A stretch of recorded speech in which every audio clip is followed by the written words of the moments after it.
Hello and welcome along to the latest Blood Red podcast from the Liverpool Echo. I'm your host, Matt Addison, with Joe Rimmer and Theo Squires both with me to talk AC Milan, Steven Gerrard and Aston Villa. We are recording this live on YouTube, so if you do want to ask any questions, stick them in the comments section as we go, and we'll get to the best of those at the end of the show. We need to start, though, at the San Siro, where Liverpool made Champions League history by becoming the first English team to win all 6 of their group matches on Tuesday night, thanks to goals from Mohamed Salah and Divock Origi. Theo, I'll come to you first because you were at the game over in Italy. Liverpool were already through, of course, as group winners, but the big thing that I took from this game really was that even with 8 changes to their starting 11, it really did look like a Liverpool team. Yeah, they were really dominant from start to finish. They were creating so many chances. And the AC Milan fans who I was sat with, they were getting so frustrated there because they didn't really look like getting the goals they needed to come through. Like, it's easy to forget because Liverpool made such easy work of this group. The second spot was very much up for grabs, and any of the teams could have gone through there. AC Milan, if they'd got a win, it was very much in their hands.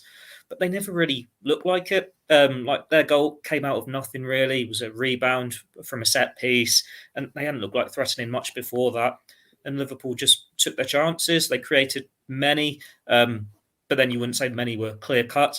And it's one where you can make so many chances. And AC Milan had Zlatan Ibrahimovic up front, but he was in Konate's back pocket. He was in Nat Phillips' back pocket. And what really struck me was, you think when you've got a player like that up front, you're just sticking long balls, you're sticking crosses, and you want him to get in between the centre-backs, winning his headers and everything. He wasn't going anywhere near them. He was standing on Tsimikas. He was standing on Nico Williams. He was just hanging at the back post. Maybe that was part of their game plan, getting him to knock things down for other players to run into the box and try and get the second balls that way.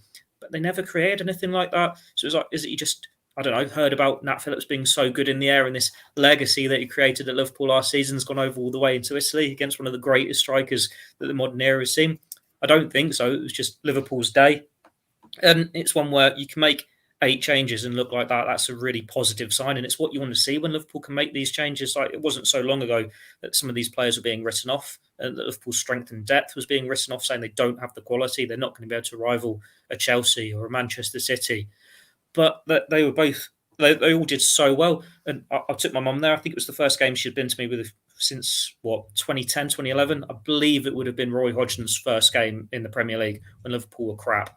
So what really struck for her, when she's not a massive football fan, she just loves the atmosphere, is how good Liverpool were. Like, the first thing she said to me after the final whistle was, from her limited expertise, there was only one team who looked like winning that game, and it was Liverpool. And then when you explain to her, well, apart from Alisson, Salah and Mane, none of those players are starting for Liverpool week on week. And you could even make the claim at this stage that if that had been a Champions League final, only Salah and Alisson are guaranteed to start in a Champions League final. Because if Jota or Firmino are fit, Mane's place isn't nailed down anymore. So it's a case of this narrative about Liverpool not being as strong as they've been in the past. We can write it off now. Like, the depth is there, the talent is there. They just needed opportunities to show it. And they weren't given the opportunities last year because there were so many injuries at centre-back. But this year, Klopp is confident with his squad. He's comfortable with what he can do. And it doesn't matter if you put Tsimikas at left-back, Nico Williams at right-back, Origi up front, Minamino in midfield, who we've not seen there for about a year, Oxlade-Chamberlain coming back from injuries. When they get this minutes, they are showing what they can do. And yeah, it was a game that meant nothing to Liverpool, but to go to the San Siro, which is still one of these big, intimidating grounds in European football, and it's a big name, AC Milan, and to get that result, it is a big night for them. And if we're seeing like Nat Phillips depart in January or Origi in the summer, it'll be a night they can remember and tell the grandkids for the rest of their lives, the night they silenced Zlatan Ibrahimovic and AC Milan at the San Siro. Yeah, Nat Phillips was one I was going to pick out, actually, Joe. Obviously injured now, we know, for the next few weeks, but I thought he was excellent, not least the Cruyff turn where he sent Frank Kessié flying inside the penalty area. But has he played his last game, do you think, for Liverpool because of this injury? I mean, what a way to go out if that is the case. Yeah, potentially. I mean, Klopp said it himself, didn't he? A few weeks back, he said, "Look, we wanted to keep Nat for the first 6 months of the season because the problems they had at centre back last year, but we can't keep him forever." And I don't really think it's fair on anyone really for Phillips if he sticks around, in terms of there won't be as many games for him to play in the second half of the season. Obviously, you don't sort of have those gimmies in the Champions League group stage. You don't have as many Carabao Cup games. They will have the FA Cup, but quite often there's fewer games. So there won't be those games for Phillips to play in unless there's another injury crisis, God forbid. So I think it makes sense. I wouldn't be surprised. I know Liverpool would like to sell him, but I wouldn't be surprised if they end up sanctioning a loan until the end of the season. I think he just needs to go and play football, and we've seen it with Minamino before, where they've sanctioned these sorts of loans. Of course, Sturridge a few years back to West Brom. Wouldn't surprise me, but he's been a hell of a servant and a really good player, and I think he fit well into a lot of Premier League sides. I saw Gabriel Bonlahor this week was saying that he's a championship player at best, but I think that is absurd, really, if you think about it. This is a lad who's pretty much played the second half of last season in Liverpool's first team, has now played a handful of games this season, and doesn't really put a foot wrong. And all right, he's not he's not the absolute Cruyff's turns at the San Siro side, the absolute best player on the ball, but in terms of his defensive abilities in the air, he's very good. He's a good tackler. His positioning, I find, is pretty good. Considering Liverpool play a high line and a risky defensive game, if you like, his positioning has been very good. So you can imagine, I'm not being funny, there are teams like Newcastle, Burnley that could do a lot worse than a Nat Phillips. So I think he's proven that he's better than the Championship, and I think as well that the extra probably 18 months he spent at Liverpool has served him well, because he's probably come on a lot in his game. It's brought him on in confidence a lot, and I think he should get a better move for it, and Liverpool should get better money for him for it. So all round, it's been a pretty good time, and he'll always have a place in Liverpool fans' hearts because of the way he's come in, his performances, his commitment to the club in the past year or so. It's been absolutely superb. So really, really pleased. It's a really good, feel-good story. And I'd just like to say one more thing. I love that Theo took his mum to Italy for her 60th birthday and then dragged her along to 2 football matches. So 3 football games. Took her to 3 football games. 3 football games. So I'm sure that you made sure she got the best out of that trip, which is really nice of you, Theo. Yeah, we did so much sightseeing as well. It's not actually a birthday yet, because we'd have saved even more money, because she'd have been a senior over there in Italy for 60 plus. So it's not even a birthday. So in that case, then you just do what you like on the trip. Yeah. Well, a birthday clashes with our Xmas do. So priorities, isn't it? We just drag her along for the fun of it. Yeah. Like the way you called it Xmas there. It's pretty not very Christmassy, that thing. Well, it doesn't matter, does it? But we're losing our way here, isn't it? We're just talking about my holidays and my mum's birthday. I'm desperately trying to find a link from the Christmas do back to Nico Williams, who I was going to come to next, Theo. I think he's in almost a similar sort of position to Nat Phillips, actually, in some ways. Obviously, played really well, has done quite well at times this season. Looks like he's taken another step forward, but he's just never going to get in the team ahead of Trent, is he? Yeah, he's not. I suppose we were given a little glimpse into what could be coming in January with the front three when he was pushed a bit further forward. And it might be a case of there are 2 or 3 players who you say are on the fringe at Liverpool that could be kept until the summer because they need those extra options there. But long term, it's going to be very hard for him to break into the Liverpool first team. And I think it's one where Jurgen Klopp is happy to keep them as part of the squad. He won't push any player out because it's one of his biggest strengths, creating this unity, this togetherness, that none of them moan. No one gets annoyed that they're not getting the game time. And there have been so many players that have just been on the fringes and they deserve more than what they're getting, but they've still been a big part of it.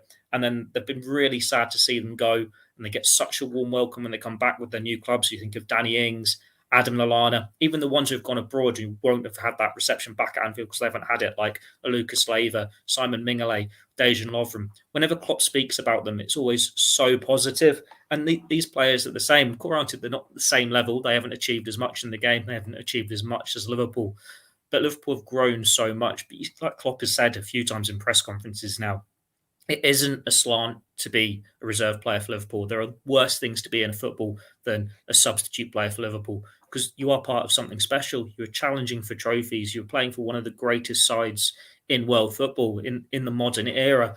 And just because you can't get in ahead of Virgil van Dijk, Trent Alexander-Arnold, Mohamed Salah, it doesn't mean you're a bad player. If you weren't good enough, you won't be in that squad in the first place.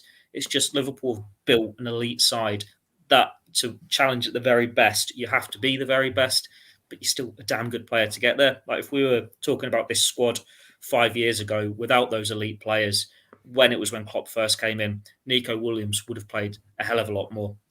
Nat Phillips would have played a hell of a lot more. You can say it about quite a few of them there. That was when they were first finding their feel for it. We saw Divock Origi play a lot more back then before injury as well. And then it's just, well, what do Liverpool do? Because you're almost at that situation where if you let them go because you're not going to block them going, it's going to be hard to replace them with that quality, because they are good players sitting on the bench here. And if they go when you're not going to get the most funds from because of the pandemic and everything, to get the quality in, and then someone who's not going to rock the boat, who's not going to be really miffed not to be starting ahead of some of these players every game. It's a very fine balance, and it's something that Klopp's done so well throughout his time. And he's still managing to do it well. Like Tsimikas is probably the best example. He's coming at left back. He's not played as much as he'd have liked, but he's now starting to show what he can do. Nico Williams, he's never going to start ahead of Trent. We say it every time we talk about him, but he's a damn good footballer. Like, he gets forward well. He's got a great cross on him. He can beat his man. And he's just gone and had barely any game time this year. And he's gone and put in a performance like that at San Siro. When he goes away with Wales on international duty, he's one of their star players. And you think, well, he could play for so many teams in the Premier League and do a really good job for them. Same as Nat Phillips, same for all these players we're talking about. If they go to those clubs, they're not going to have these nights at San Siro anymore. They're not going to be challenging for Premier League titles. They're not going to be challenging for Champions League titles, but they're going to be playing every week. And then it's at what point is that more important to you? What time do you want to be playing every week? Or what time, or how long do you want to be enjoying what you've got at the moment? Grass isn't always greener, but it does feel for a number of these players that moment is coming. They're at these crossroads now where they need to go on.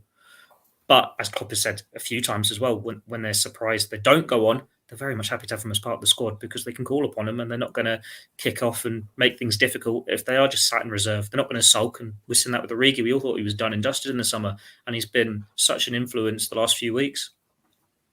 We saw a few of the younger players as well, Joe. Obviously, Max Waltman came on. What a time to make your debut in the San Siro at senior level. Connor Bradley came on with him as well. But Tyler Morton is the one that I wanted to pick out, really. I mean, obviously, a starter. We've seen him a couple of times this season playing for Liverpool, but he just looked to me like he'd been playing at that level for a long, long time. And we do have to remember that Milan are top of Serie A at the moment.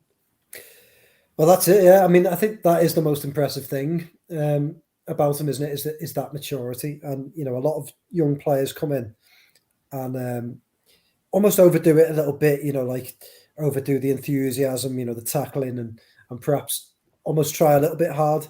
Whereas Tyler Morton seems to relax and just play his own game, which I think is incredibly impressive and just shows a sort of older head on his shoulders. So, you know, we've seen pretty much every game he's played in. I think he's had a slightly slow start as he gets to grips, and then he seems to get into the game, get on the ball, and then just starts to make things tick over. And yeah, I mean, it's exciting. He's the sort of player that I think he's going to need games, and I think this has been a real breakout season for him. But I think at some point Liverpool will have to choose a good place for him to go out on loan and play a number of games across the season and just sort of take his maturity levels to the next level, if you like. But really, really like the look of him. You know, this isn't a slight at him, but I think back to someone like Jay Spearing when he came in, and I always felt like there was a lot of enthusiasm there, but it was almost trying too hard. He didn't relax a little bit on the ball. It was just that incredible levels of playing for Liverpool is difficult. So yeah, I'm really impressed by him. I just think he doesn't stand out as a young player, if that makes sense. He just looks like he's part of the team, which I think is very, very good for a young player. But Liverpool's academy, it's doing, you know, you think about the players that have come through now. Obviously, Trent is established. Nico Williams, we've just discussed, doesn't look out of place, even if Liverpool won't be in his long-term future because of Trent. Curtis Jones, Tyler Morton, Harvey Elliott. Obviously, he didn't spend a lot of his youth at Liverpool's academy, but certainly the coaches will have had an influence there. The two came on, Max Walton, Connor Bradley, Cade Gordon. There's another one. There's so many players, isn't there, that are coming through, and even if they're not coming through, they'll go on and play at a good level. So I think the academy under Alex Singlethorpe has been incredible. It's one of Liverpool's greatest assets, and probably goes under the radar a little bit. You know, I don't think there's many other clubs. You know, Man City have Phil Foden, who's an incredible player, but they can boast the depth of talent Liverpool have coming through the academy. So it's a credit to them. They've done a hell of a job, and we're sort of starting to see the rewards now. Yeah, absolutely. Top of the UEFA Youth League group as well, despite a lot of the players playing for the first team during the Champions League group stage. So big achievement for them. Hopefully the under-19s can go on and go a little bit further than they have done in the past. It's not always been a competition that's been kind to them in previous seasons, but hopefully they can go on and do that. And obviously similar for the first team as well, Theo. We know now the teams that Liverpool could get in the last 16. We'll bring you the draw live here on YouTube on Monday at 11 for that. But is there anyone that Liverpool at senior level should want to avoid? I suppose the only one that stands out for me is PSG, just because maybe you'd like to save Messi and Wijnaldum and Mbappe and all of that stuff for later in the competition. But the rest of the teams, there doesn't really seem like a standout option to me. No, they should want to avoid Liverpool. Liverpool have got the best player in the world at the moment, and they are scoring goals for fun. And you look at the other teams, and PSG are an intimidating challenge, but Messi's not at his best. Mbappe's going to start thinking about Real Madrid. There's even a possibility he'll go in January if Real Madrid suddenly get a bit of cash together, try and get him 6 months before the end of his contract. You look at the other teams, it's the likes of Benfica. It'd be nice to get them, just get a bit of revenge for 2006. I know Liverpool knocked them out in the Europa League a few years after that. Salzburg are in there as well.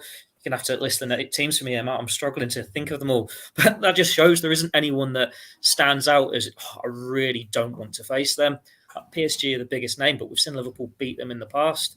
I imagine inevitably it would be a game Gini Wijnaldum would be up for and he'd probably score in or something like that.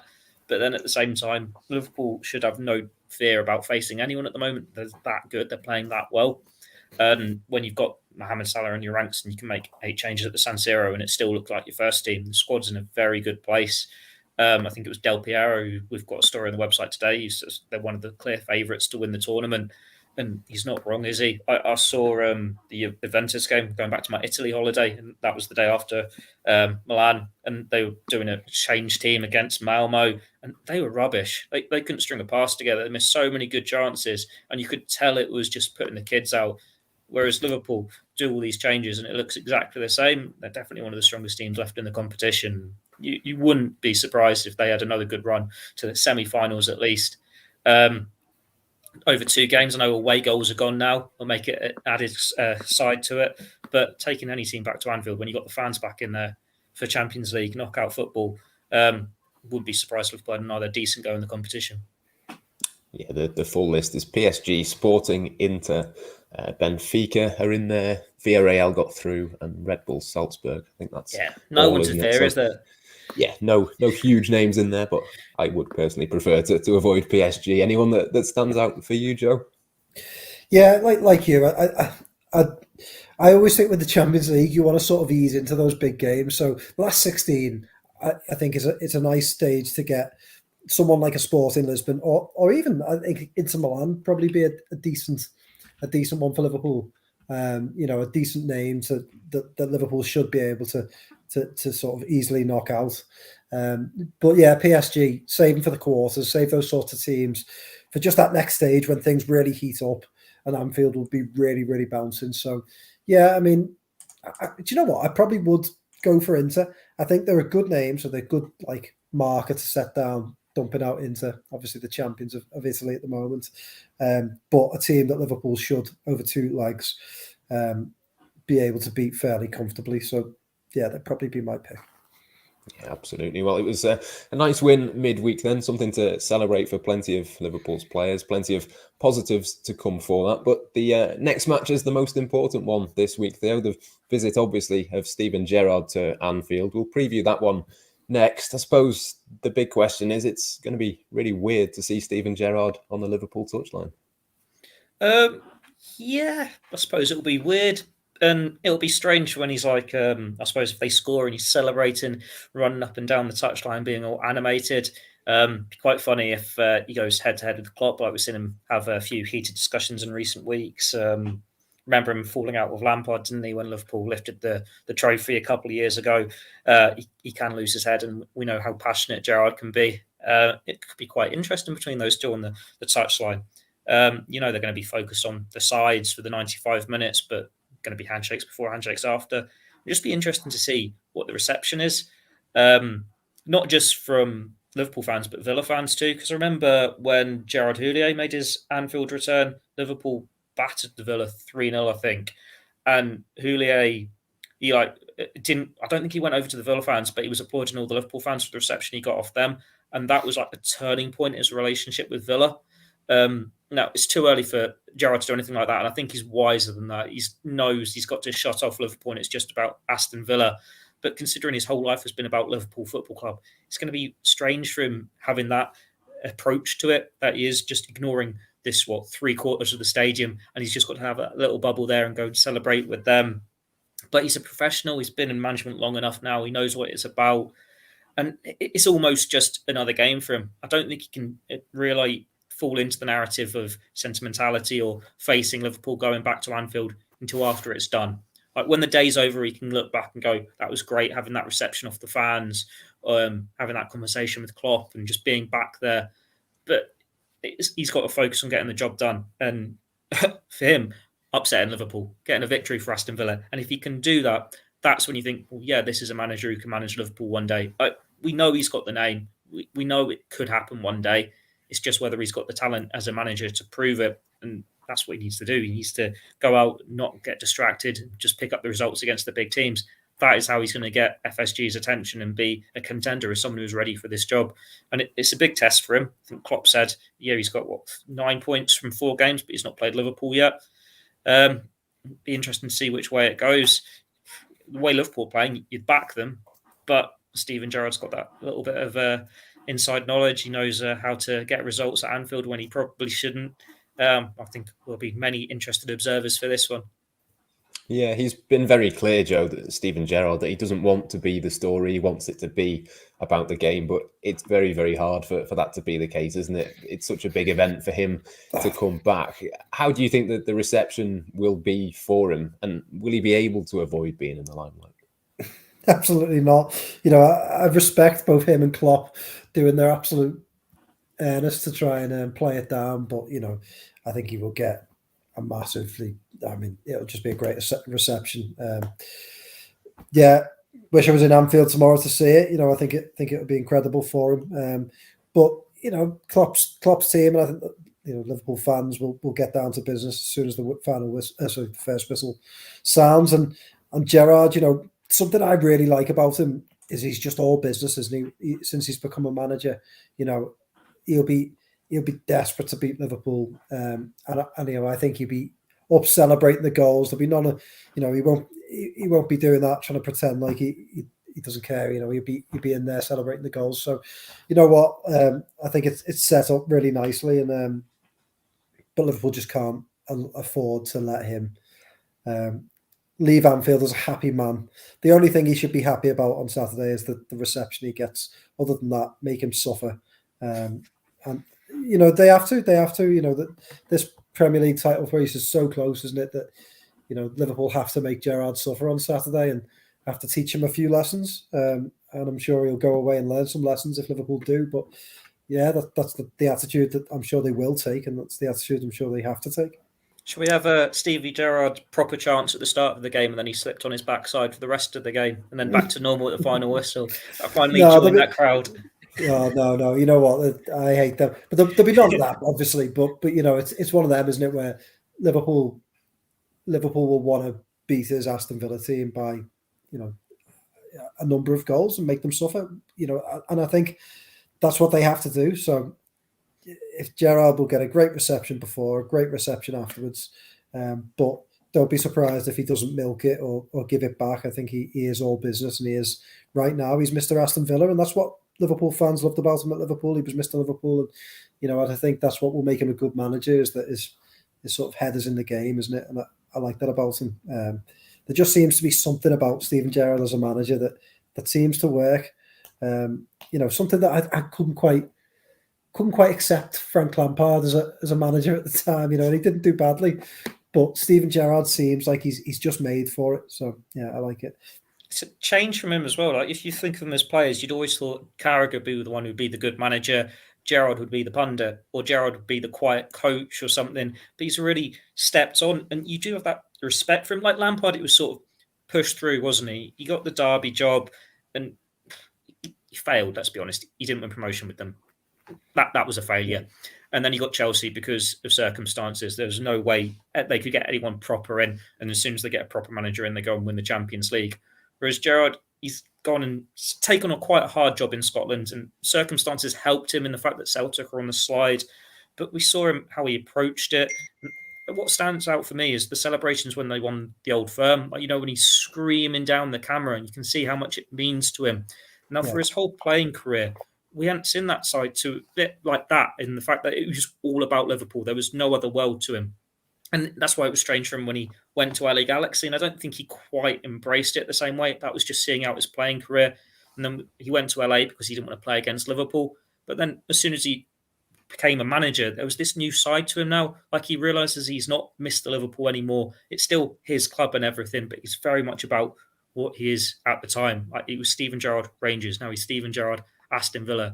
And he just buys into what he's part of. And I suppose that helps when he was Liverpool through and through, that he knows how passionate that fan base is. He was part of that fan base, and he can just link to these fans. He did that with the Rangers fan base. He delivered exactly what they wanted.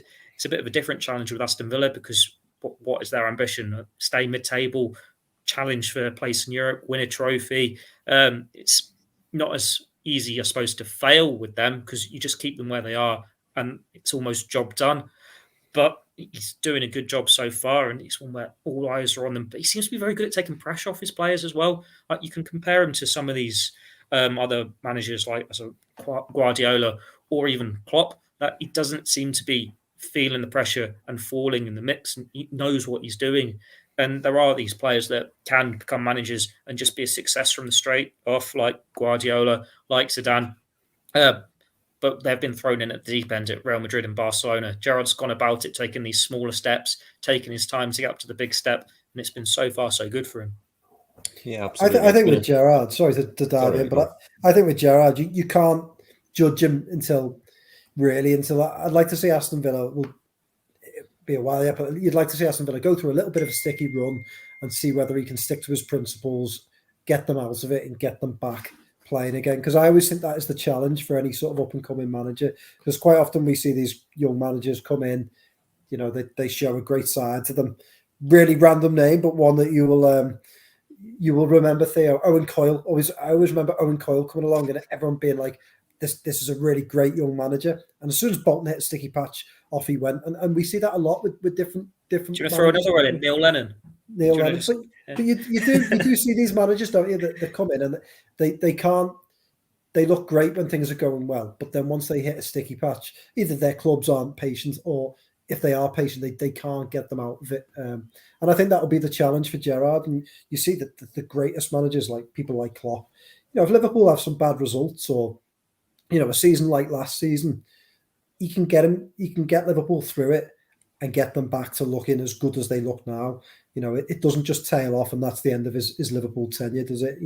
That I think is the beauty of the greatest managers. Even when their teams play badly, they stick to their principles. They don't have knee-jerk reactions. I always remember Rodgers going to a three at the back, and if you remember that, Liverpool standing up front, standing up front, and it was like it was desperation mode, wasn't it? And it felt desperate. And I think you sort of saw in the end that it didn't really last.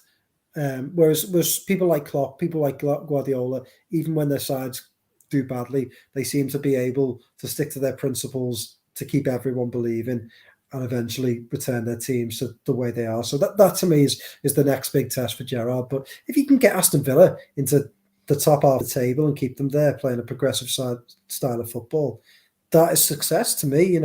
Maybe take them on a little run in a cup competition. But that to me constitutes success, because with Villa, you don't expect them to win a load of trophies. You don't expect them to get into the top four. So it's just about progression and building himself through those difficult periods, and just making an impression and taking some scalps along the way. Hopefully not tomorrow.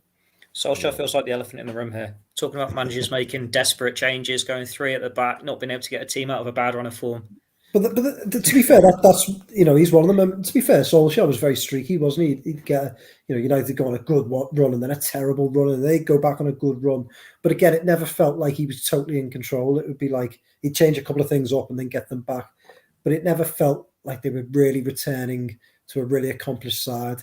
They always felt like they were overachieving. Whereas I think Liverpool under Klopp, you always feel like even when they've had a few bad runs, that it's not that far away from getting back to form. So yeah, so far so good. 3 wins and a narrow defeat to Manchester City. So it's been pretty good results wise, I should say, straight away as well. Obviously 5 defeats on the bounce for Dean Smith. So a pretty quick turnaround.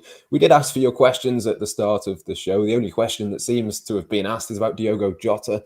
Jurgen Klopp did say earlier on that he's a bit of a doubt. We might see him train later on today. We might not. Going to be a late call on that one. But we do know, Theo, that Roberto Firmino is back in training. He was there on Thursday in Kirby, just at the right time, really, when the games are coming thick and fast. Yeah, it's good timing, especially, we keep saying it at the moment, with that Cup of Nations on the horizon, with Salah and Mane's departures looming. But with that in mind, I can't imagine Liverpool going to rush Firmino back. We've seen them carefully manage Gomez's return, Keita's return. You need to be careful with them. You've got the options there. You don't need to just stick them back in the starting 11. It helps with the Champions League that they could make the 5 changes, so they could ease Keita in, they could ease Gomez in, but they're going to need bodies for this whole period. And it's a really good time for Firmino to come back, because say he gets a full week in training, then you're getting him in for a couple of games. You could make a start against Leicester in the League Cup, get him firing over the Christmas period, and then you lose your 2 stars. And he's right there up front with Diogo Jota on one side and Oxlade-Chamberlain, Minamino, Origi making up the front 3. It's easy to forget he was in really good form when he's not been injured this season. He's scored a lot of goals for the minutes he's had. I think he's averaging a better rate than Salah, to be honest, so far this season. It might be more than a goal every 90 minutes. He's been certainly looking a lot livelier, and he's got that fire in his belly, whether it's because the fans are back or he's actually under threat for his place. And we know how important he is to Liverpool. He might not be a guaranteed starter these days, but it's great to see him back. He's one of those few players that, probably along with Van Dijk, it doesn't matter who's playing or not. You just know the Klopp are going to be singing his name. He is so important. He's so loved. And it is great to see him back on the training pitch. But I think it'd probably be a bit too soon to see him make a playing return tomorrow. But then we'll see. Stranger things have happened. But Liverpool got to be sensible. They've got to protect these players, because it isn't just about Aston Villa at the weekend, even if Jota isn't fit. It's about making sure they can navigate the festive period in January as easily as possible. And when you know for sure you're losing 2 of your best forwards for that, that is when they're going to need him most. Yeah, absolutely. 6 goals, I think it is, so far for Firmino this season. 2 hamstring injuries as well. So they will have to be very careful with him, particularly during this December period. Just before we finish the podcast, we'll pick our teams for the Aston Villa game. Alisson Becker will be in goal, Joe. But what about the back 4? Ibrahima Konate was very, very good midweek. Does he stay in, or is it just Joel Matip and Virgil van Dijk? No, I don't think he stays in, just because I think this is a very tricky game, isn't it? So I would go with Matip and Van Dijk. Obviously, good against Wolves, very solid. And I liked Konate. I like what we see of him, but I just think Matip and Van Dijk is the partnership to beat at the moment. And Konate has to keep doing that in those appearances that he gets to eventually force his way in. So yeah, Matip and Van Dijk for me. I presume it's Robertson and Trent for you at fullback. Is that right as well? Yeah, no doubt about it. Well, I say no doubt about it. Obviously, Tsimikas is playing very well, but Robertson, I think, has massively returned to form. Not that I ever thought he was massively out of form, but certainly has returned to form in the last few weeks. So yeah, Robertson and Trent. Is that the same for you, Theo? I think it's the first choice one, isn't it? Fairly straightforward. That is it. A case of all 4 of those coming in. Yeah, I think so. I don't think you rest them all in midweek if you're not going to bring them all back in for this one. I suppose that's quite nice for Klopp that his centre-back options aren't decided by one of them being ruled out from injury. The fact that he's been allowed to rotate in Konate every so often and manage Matip's minutes. Like, normally he's been sidelined for at least a month by now, but he's stayed fit for the majority, and touch wood that stays the case for the rest of the season. He will sit out the odd game here and there for the rest of the season, no doubt about it. But it does feel like when you drop all four for that Champions League game, it is with all eyes and bringing them back in for this one. Konate did do really well, and I suppose Aston Villa could be a team that suits him in the extent that he's got a bit more pace. We know what Watkins is like, we know what Ince is like. But yeah, Matip and Van Dijk is first choice at the moment. It just feels very strange to have all the centre-backs fit again and it not be the case of everyone else is out, so these are the two that are starting. But long may that continue. Yeah, absolutely. A role reversal at centre-back. Nat Phillips is the only one that's not fit at the moment. So, yeah, plenty of choices there. In terms of the midfield, Joe, I think Fabinho, Henderson and Thiago is, again, the first choice. And again, probably the one that Jurgen Klopp will go with tomorrow. Yeah, I mean, it's got to be, hasn't it? That Fabinho, Thiago axis just seems to be, I think they're still unbeaten, aren't they, in like 19, 20 games now together. And that just seems to be blossoming nicely into almost, Liverpool's strong in every area, aren't they? But that almost feels like it could be, touch wood, if they stay fit. The key to Liverpool really doing great things this season. So them too. And Henderson, I think, has just been in fine form this season. Really good form. So yeah, I think those three provide a nice, solid, dominant platform to go and dominate at home against Aston Villa.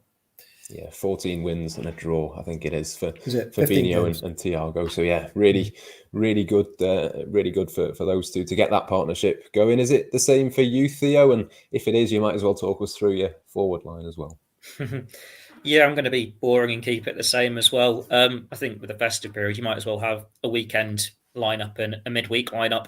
So maybe expect a couple of changes for Newcastle. Maybe that'll be one for Naby Keita, and then again for the League Cup quarter-final after that, with going to these three for Spurs. But yeah, when you've got this recovery time, you've given them the night off, makes sense to go for them. And then the front three, well, Salah's going to start, Mane's going to start, and you're catching us off guard here because you're making us do this before open training. So if anyone's watching this or listening to this later and I say, no, Jota, don't want to play him, he's got this knock and then he plays in training and everyone's fine, it's already out of date. So you stitch me up here, Matt.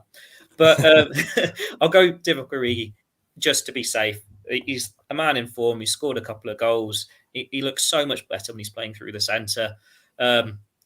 Let's give him a proper start. I'm going to assume Jota's knock is bad enough to not want to risk him, to make sure you've got him safe and fit for games later in the month than rushing him back now. Yeah, no, I'm in complete agreement with you. Joe, is there any case at all for putting Firmino back in if he is fit, or is it just going to be a case of giving him a couple of substitute appearances and sort of easing him back in? I think that's it. Look, I think with him, and the same applies for Jota, if he's got this little knock and he's not fully recovered, I just don't think with the amount of games coming up, you don't want to start aggravating an injury or losing someone for a large period of time now, especially when they're all, Liverpool have got a squad. Again, I keep touching wood here, I've got a wooden desk beside me. So, but Liverpool have got a squad that's not far away from full fitness, is it? So I think, for the likes of them too, you've got a guy in form in Divock Origi there who scored a couple of goals. If you're not going to play him now, when are you going to play him? So to me, you just don't risk them. You have Origi in there. You've got Salah and Mane who are banging form alongside him. That should be, you would think enough to go and score some goals past Aston Villa. And do you know what? Minamino's looked good this season, hasn't he, when he's come in? So you've got him as an option as well to come off the bench. So Liverpool have got some options there for this game. Plenty of depth to choose from. It'll be interesting to see which player Jurgen Klopp does go with. But just before we go, we'll do our usual match predictions. I think I'm going to go for a 2-1 win, Theo. It was the same scoreline last season, that stoppage time goal from Trent Alexander-Arnold right at the end back in April. Do you think it might be slightly more comfortable this time? What are you expecting from Aston Villa? More comfortable, yes, because that Villa game last season was the turning point, wasn't it? That was like the first win after that horrible run of just losing at Anfield every week. That's what really kickstarted the run for them to get into the top four. But they've got the players back. They've got the players in form. I'm going to go for a 3-1. But then I was equally confident last week against Wolves writing them off, and they actually, from what I've seen, turned up and put in quite a good show against Liverpool, and it took Origi to step up at the last minute to get a win. So I can't be as over-the-top confident this week because it'll probably come back to bite me again. But yeah, I'll go 3-1 Liverpool. To be fair, you would have been a lot closer if Diogo Jota had managed to shoot not in the one place that he didn't score from. But Joe, how do you reckon it might be?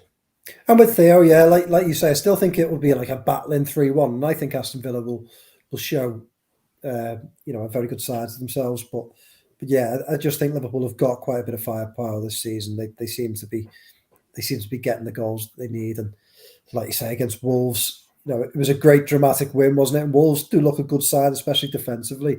But Liverpool had 2-3 chances there that you would normally, especially Jota's, but apart from that 2-3 chances that you would normally expect them to take.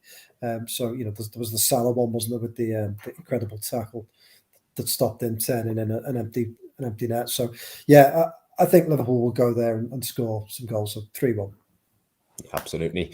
Victories all round then. Hopefully that is going to prove to be the case tomorrow. But that just about brings us to the end of today's podcast. Thanks to Joe and to Theo for joining me, and as ever, you at home for watching and for listening too. We'll have all of the coverage of the Aston Villa game across the Echo, Liverpool.com and Blood Red.